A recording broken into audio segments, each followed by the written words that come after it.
Greetings, and welcome to Earthling Cinema. I am your host, Garyx Wormuloid. This week's artifact is the Shawshank Redemption, based on the novella by acclaimed word person King Stephen, who ruled America with an iron fist for over 200 years. The Shawshank Redemption tells the story of Earthling Andy Dufresne, a suspiciously overqualified banker who is sent to prison for the murder of his unnamed wife. Once incarcerated, he befriends Red, who is known to locate certain items from time to time. I'm known to locate certain things from time to time. And whose gentle baritone could lull me right to sleep. Get busy living or get busy dying. Tired of doing boring stuff like sliming the tops of buildings, Andy offers the guards financial advice, which is like catnip for humans. The warden quickly gives Andy an unpaid internship, which seems like it's going to be a great opportunity, but ends up just being a lot of bitch work. After 20 years, Andy decides he's had enough, despite the fact that he's barely aged a day. The guys all think he's going to kill himself, but why bother when he's got that sweet hole in his wall? Later, Red gets lonely and asks if he can go now, and everyone says okay.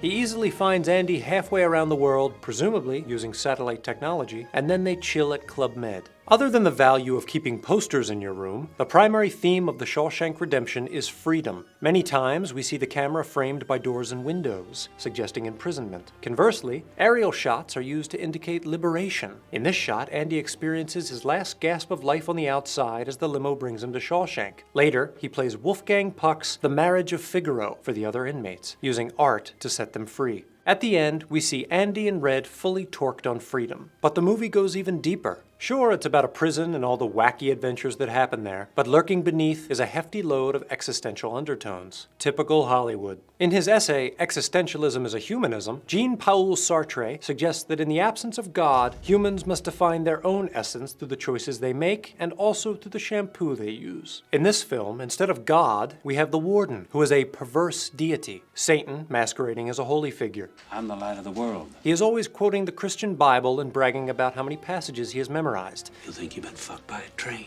Mark 13:35. Yet he is arbitrarily cruel and spiteful. Solitary, a month. What's the matter with you? Get him out of here. Come on. He has a stitchwork quote about judgment on his wall, but behind it is the vault where he keeps records of his illegal activities, and probably some nudie mags. According to Sartre's analogy, an artisan uses a tool to craft an object. He determines its essence, and the object has no say in the matter. Sucks for you, object. Similarly, if humans were crafted by God, that would mean humans have no say in their essence either. Sartre contends that each man makes his essence as he lives, and God plays no part in it. And he was right, just a little premature. As we all know, the being known as God abandoned Earth in the year 1991.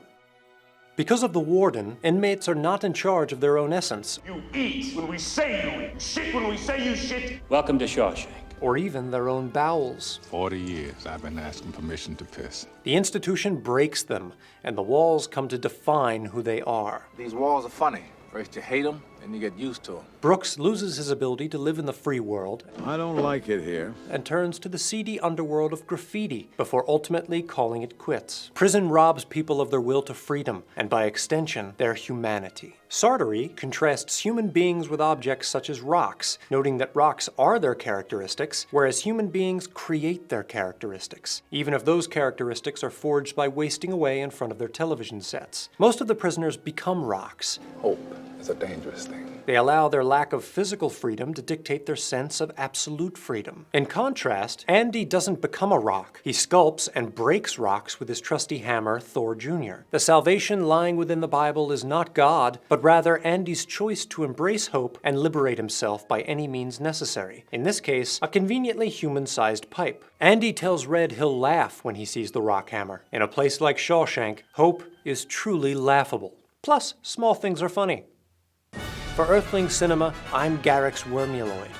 To sign up for your very own prison pen pal, click the subscribe button. Thank you for watching Earthling Cinema. I am Mark Schroeder, aka Garyx Wormuloid.